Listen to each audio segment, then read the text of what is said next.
The summer night at Camp Pine Ridge started like any other. Stars twinkled above the Montana mountains, and the cool breeze carried the scent of pine needles through the camp.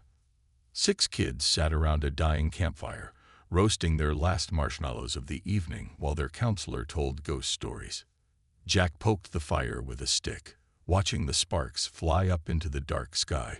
His twin sister Emma rolled her eyes at him, but he could tell she was just as restless as he was. Something felt different about tonight.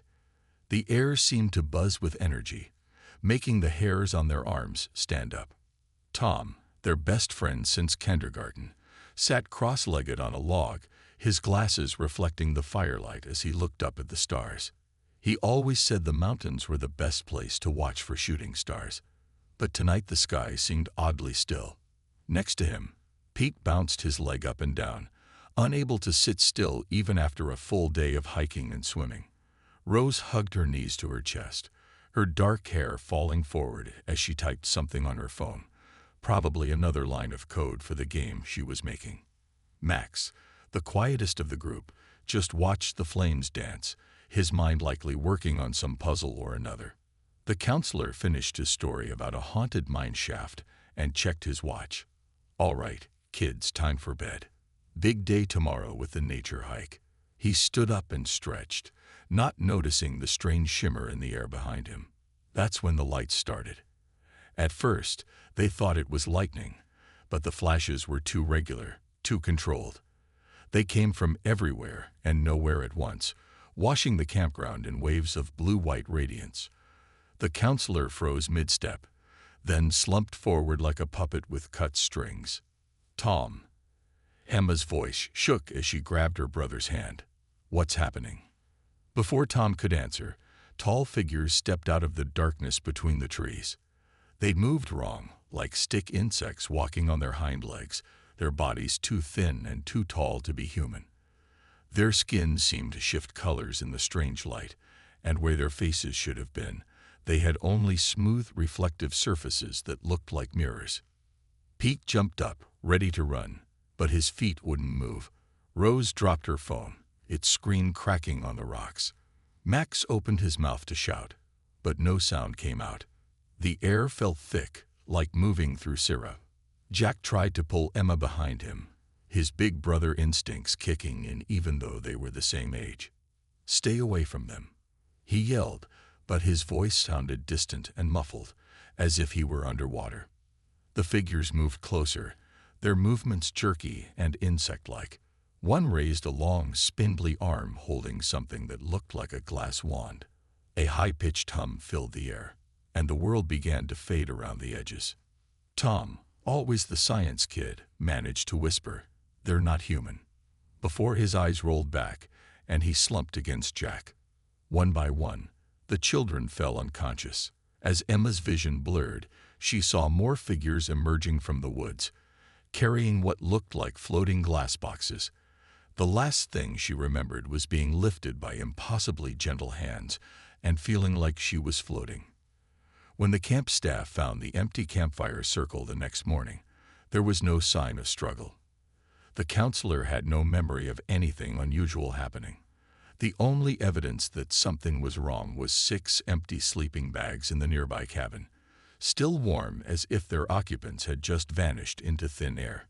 The security cameras around the camp had caught fragments of the incident: strange lights, impossible figures, and 6 children seemingly floating away into the darkness. But the footage was distorted, full of static and strange geometric patterns that hurt the eyes to look at. Within hours, the quiet mountain camp became the center of a massive search operation. Police cars and FBI agents swarmed the area. News helicopters circled overhead. Parents rushed up the mountain roads, hearts pounding with fear. But Major Wilson, looking at her twins' empty sleeping bags, noticed something the others missed. The electronic devices in the cabin, phones, tablets, even the old radio on the shelf, were arranged in a perfect circle. And in the center of that circle, spelled out in dead batteries, was a single word: above. The search for the missing children had begun, but no one was looking in the right direction. Not yet. Blue 7 stood in front of the observation window, their crystalline fingers tapping nervously against the transparent barrier. Behind the special containment field, 6 human children lay sleeping on biomonitoring beds. The alien scientist had expected this to be a simple research mission. Take some young specimens from a developing world, run some tests, return them unharmed. Now, watching the readings on the monitors, they weren't so sure. Elder Guide, Blue 7 called out to their superior. The specimens are showing unusual responses to our standard sedation field. The taller drift floated across the room, their color-shifting skin displaying patterns of concern. Explain. Their metabolisms are adapting to the sedative. They're burning through it faster than any species we've encountered. And look at their stress responses. Blue 7 gestured to the screens where red warning indicators flashed. Their bodies are producing chemicals that actually make them stronger under pressure. It's like their entire biology is designed to fight back. On the nearest bed, Jack's fingers twitched. The movement was slight, but it sent ripples of alarm through the watching aliens. No subject had ever shown signs of consciousness this quickly. Increase the sedation field, Elder Guide ordered, their skin flickering with unease. Blue 7 adjusted the controls, but the readings only grew more erratic. Emma's heart rate began to spike, and Tom's brain activity patterns suggested he was approaching consciousness. The other 3 children showed similar signs of resistance. Impossible, Elder Guide whispered, their normally melodic voice harsh with disbelief. We selected young specimens specifically because they should be more docile, more adaptable to our presence. A junior researcher rushed into the observation room, their skin pulsing with urgent patterns. The ship's environmental systems are registering anomalies. The humans' bodies are releasing compounds into the air, organic chemicals we've never seen before. They're adapting to our atmosphere faster than our filters can process it. Blue 7 moved closer to the window, fascinated despite their growing concern. These children, these supposedly simple specimens from a backwater world, were already changing the very air around them. Their bodies were treating the ship's carefully controlled environment as a threat and responding accordingly. Pete's muscles tensed in his sleep, his athletic frame somehow looking more powerful under the soft blue light. Rose's fingers moved as if typing, her brain patterns suggesting complex problem-solving activity even in unconsciousness. Max, though still, showed brainwave patterns that matched those of high-level strategic planning. We need to revise our classification of their world, Blue 7 said quietly. These aren't specimens from a developing planet. These are Deathworlders. Their bodies are engineered by evolution to survive conditions that would kill most sentient species. As if to prove their point, the twins' vital signs suddenly synchronized, their brain patterns linking in a way that defied the drift's understanding of biology. The observation room's lights flickered, and for a moment, the ship's gravity wavered. Elder Guide, another researcher called from the doorway. The ship's computer is registering unusual access attempts. Something is probing our systems. That's not possible, Elder Guide protested. They're unconscious, and even if they weren't, they're children from a pre-FTL civilization. They couldn't possibly understand our technology. But Blue 7 wasn't so sure. Looking at the sleeping children, they noticed something that sent chills through their crystalline form. Rose's brain patterns matched exactly with the frequency of the ship's main computer system. Even in sleep, she was reaching out, her mind instinctively trying to understand and connect with the technology around her. We made a mistake, Blue 7 said, their skin turning a pale shade of fear. We didn't abduct test subjects. We brought aboard survivors of a planet that turned its own children into perfectly adapted warriors. And now they're beginning to wake up. The lights flickered again, and this time, they stayed dim. In the containment field, 6 pairs of eyes began to open, and the real experiment was about to begin. But this time, the drift were the ones being tested, and they were already failing. The first thing Emma noticed when she woke up was that the air felt wrong. Too thin, too sweet, like breathing sugar water. Next to her, Jack was already sitting up, his eyes scanning the strange room with its curved walls and softly glowing surfaces. The other kids were awake too, their faces showing a mix of fear and determination. "Everyone okay?" Jack asked, his voice barely above a whisper. 5 heads nodded in response. They could all feel it, the strange lightness in their bodies, the way the air seemed to shimmer around them. This wasn't Earth anymore. Tom slid off his bed, his movements careful and precise. "The gravity's different," he said, bouncing slightly on his toes. "Maybe 60% of Earth normal. And the air." He took a deep breath. "It's got less oxygen than we're used to." "Which means they need less oxygen than us," Rose finished, already studying the glowing panel near her bed. Her fingers traced patterns in the air above it, watching how the lights responded to her movements. "Their systems are built for weaker beings." Max stood silently by the room's only window, watching the stars streak by in lines of light. "We're on a spaceship," he said simply, "and they didn't expect us to wake up this soon." A door slid open with a soft hiss, and one of the tall, thin aliens entered. Its mirror-like face reflected their own scared expressions back at them. But Pete noticed something else in that reflection.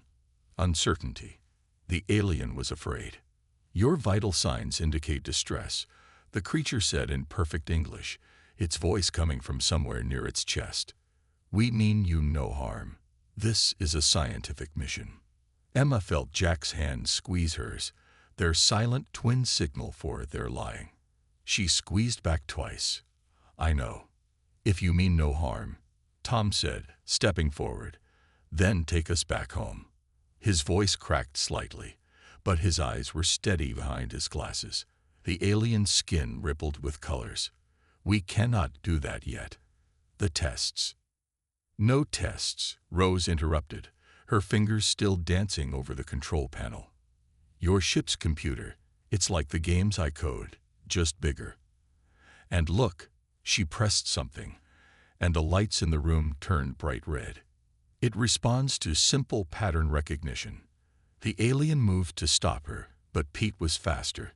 Despite the lighter gravity, or perhaps because of it, he crossed the room in a single bound, placing himself between Rose and the alien. In the red light, his athletic frame cast a long shadow over the spindly creature. "Don't," Pete said, and that one word carried the weight of every sports competition, every physical challenge he'd ever faced. The alien backed away, its skin now cycling through shades of what they would later learn was fear. More aliens appeared in the doorway, but they too kept their distance. "The air filtration system," Tom said suddenly, looking up at the ceiling vents. "It's working harder than it should. Our bodies are too robust for their environment. We're changing the air just by breathing." Max moved away from the window, his quiet voice carrying an edge of discovery. "They built this ship for themselves. Everything here is calibrated for their needs." He looked at the others, and they could see the strategy forming in his mind, which means everything here can be used against them. The aliens were speaking rapidly in their own language now, their skin patterns becoming more erratic. Rose's fingers flew faster over the control panel, and suddenly all the doors in the corridor outside slid shut with loud clicks. "I've got basic access," she announced, a small smile playing on her lips. "They use color patterns in their code, just like the logic puzzles we did at camp." Jack and Emma shared a look, then turned to face the increasingly nervous aliens.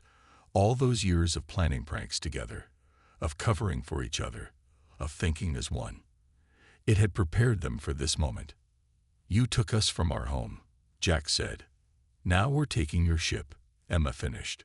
The aliens backed away, finally understanding their terrible mistake. They hadn't captured 6 ordinary children. They had brought aboard 6 young humans who had grown up playing strategy games, solving puzzles, pushing their bodies to the limit, and above all, working together. And now, in an environment built for weaker beings, these Deathworld children were about to show their captors exactly what that meant. Dr. Gray hadn't slept in 36 hours, But she couldn't stop staring at the data scrolling across her screens. The signals had started appearing 12 hours after the children vanished from Camp Pine Ridge. At first, they looked like normal satellite interference, but there was a pattern to them that made her hands shake with excitement and fear. "Major Wilson," she called out to the tall woman pacing near the window of the hastily assembled command center. "I think you need to see this." The major crossed the room in quick strides, her military training evident in every movement. As the mother of the missing twins, she had refused to leave the investigation headquarters.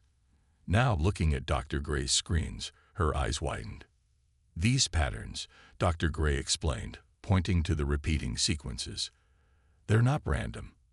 They're showing up in exactly the same spots in high orbit, every 92 minutes. Whatever took the children is up there, and it's big."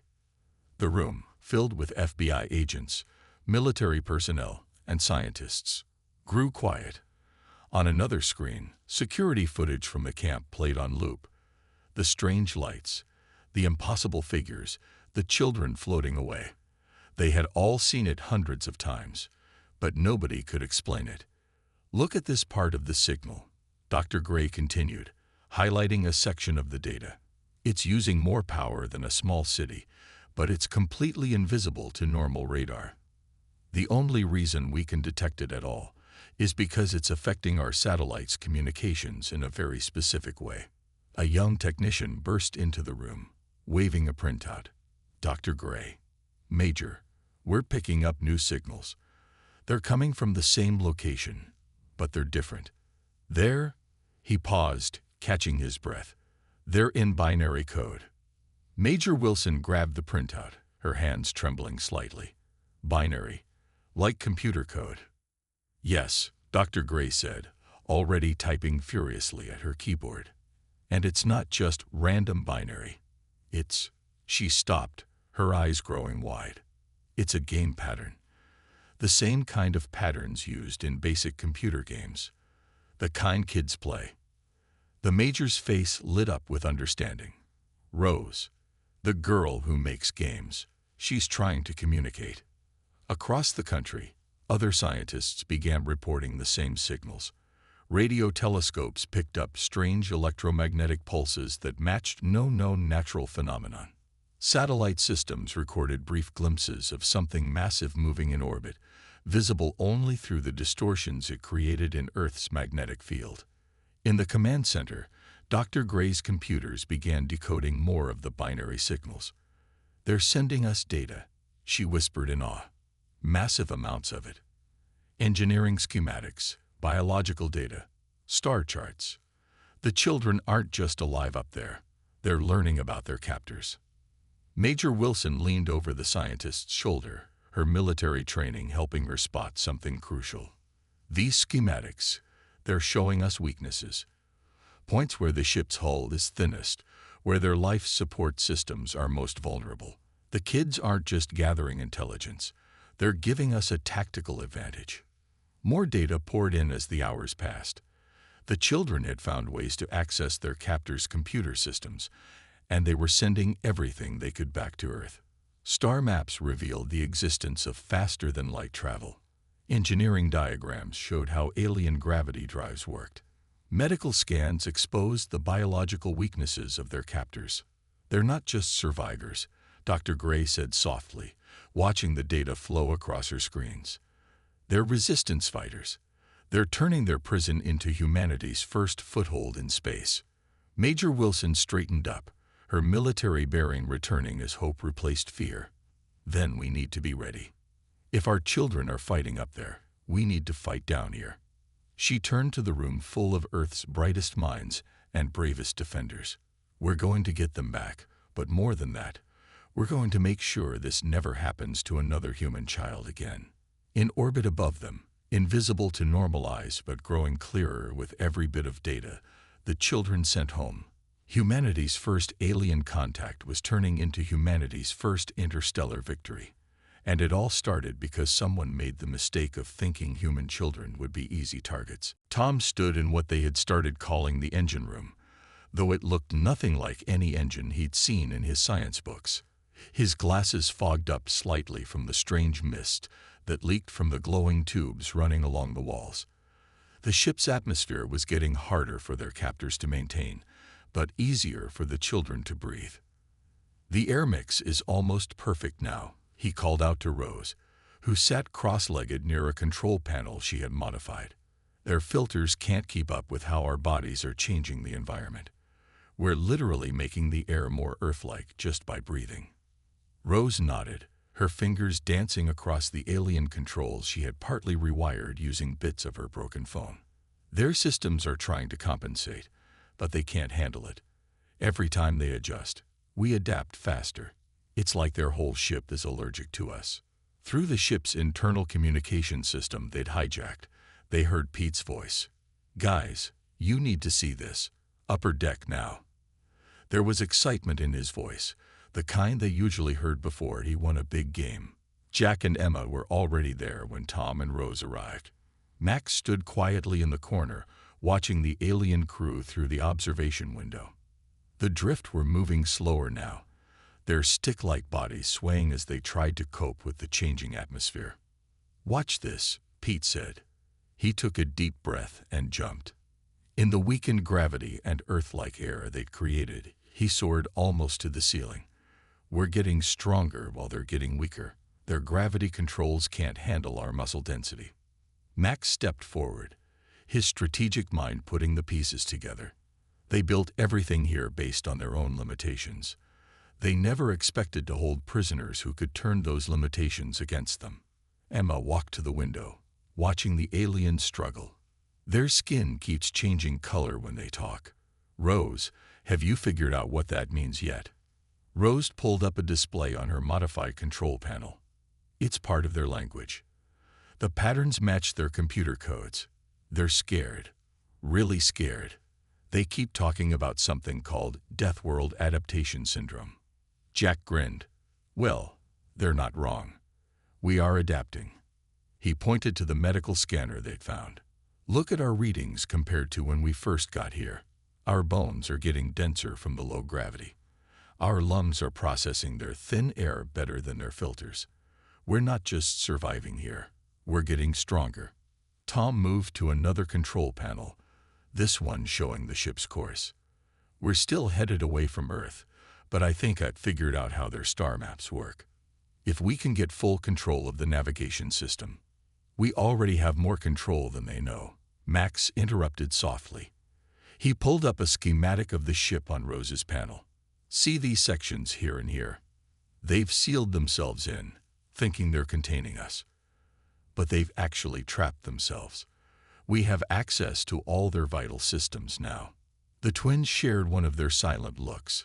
Then Emma spoke. "So we can control their air, their gravity, their doors, and their computers. What's stopping us from taking the whole ship?" "Nothing," Rose said, her fingers flying over the controls. "Absolutely nothing.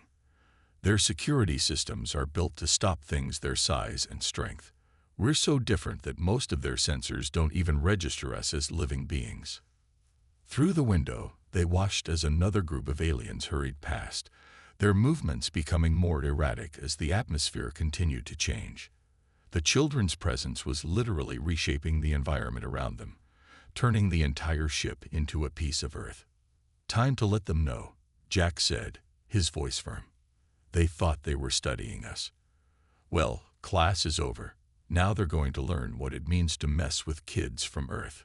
The others nodded, each taking their positions at different control stations they'd claimed as their own. They had turned their prison into their fortress, their weaknesses into strengths, and their captivity into conquest. The Drift were about to learn that their biggest mistake wasn't just taking human children, it was giving those children time to adapt. Rose sat surrounded by floating screens of alien text and symbols, her eyes darting between them as her fingers moved in practiced patterns. The others watched as she worked, translating the ship's complex communication systems into something they could use. "It's like the messaging system in my game," she explained, not looking up from her work. "They use patterns and colors instead of letters, but the logic is the same.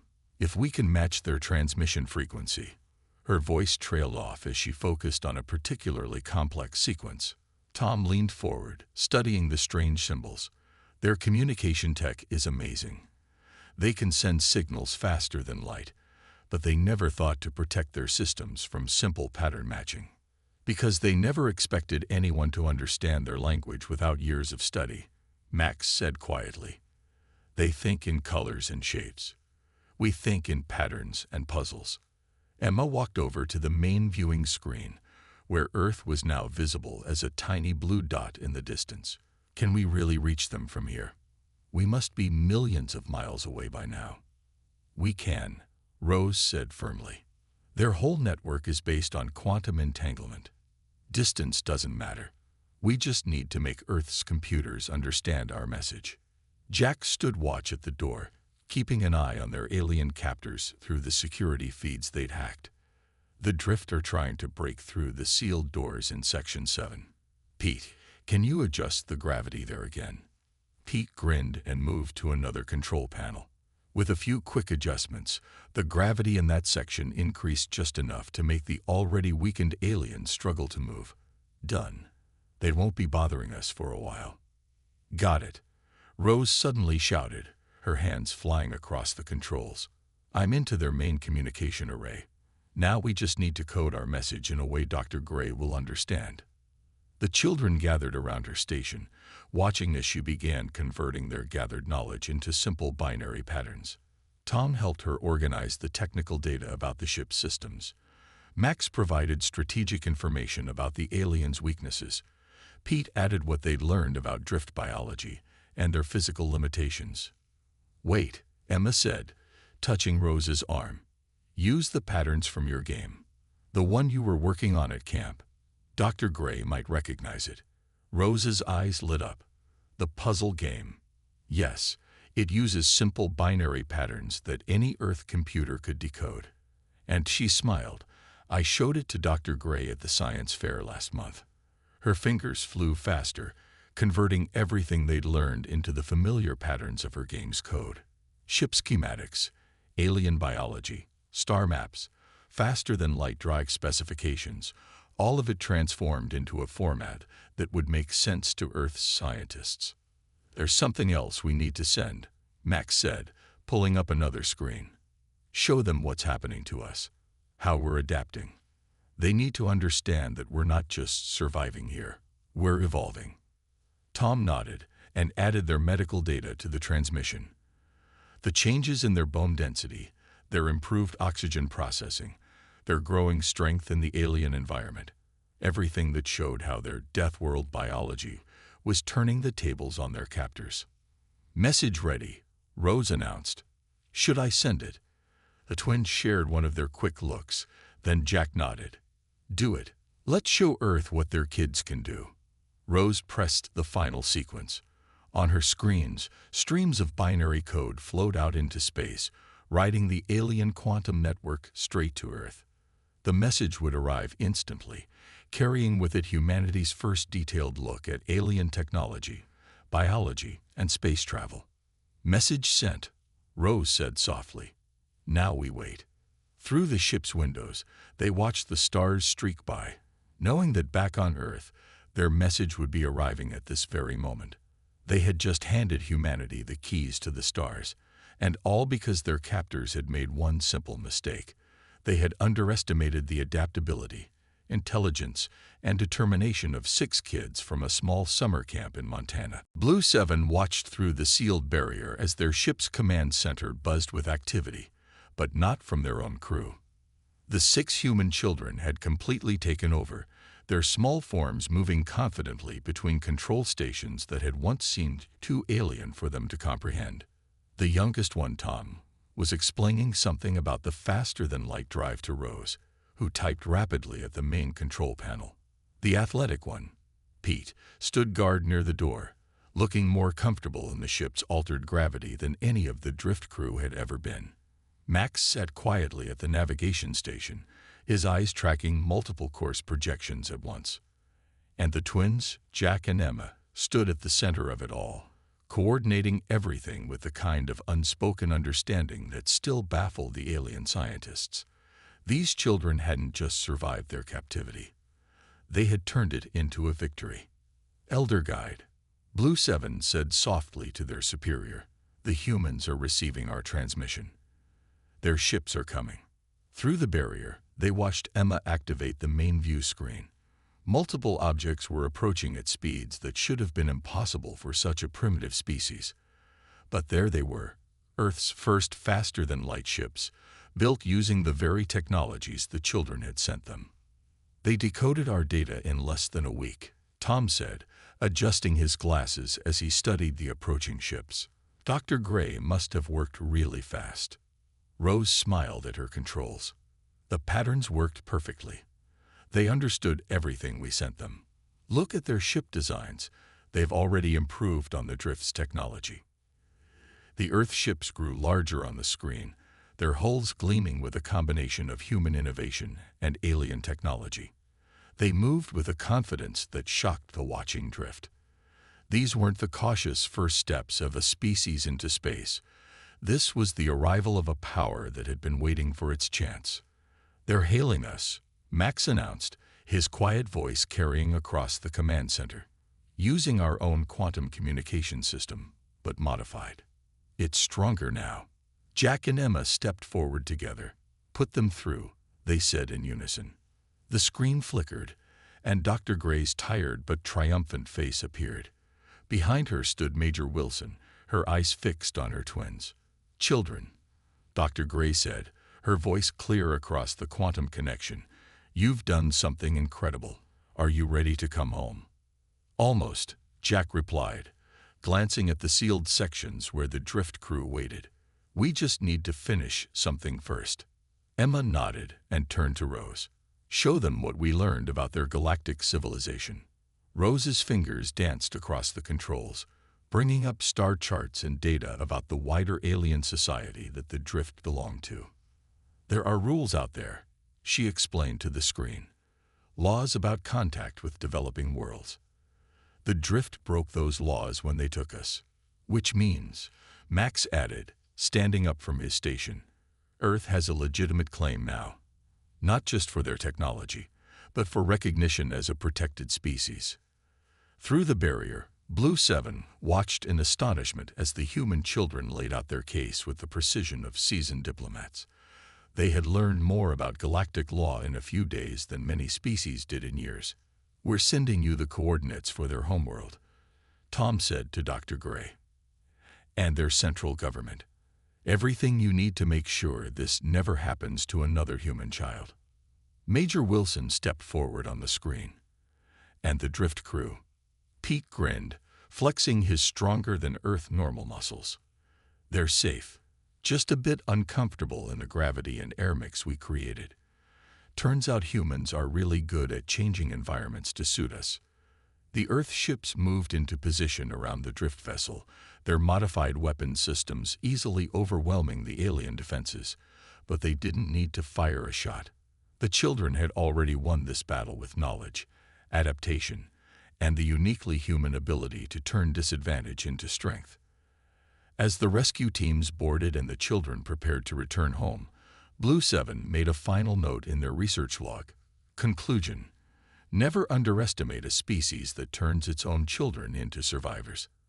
Earth is not a developing world. It is a forge for something far more dangerous, a species that grows stronger with every challenge. May we never make this mistake again.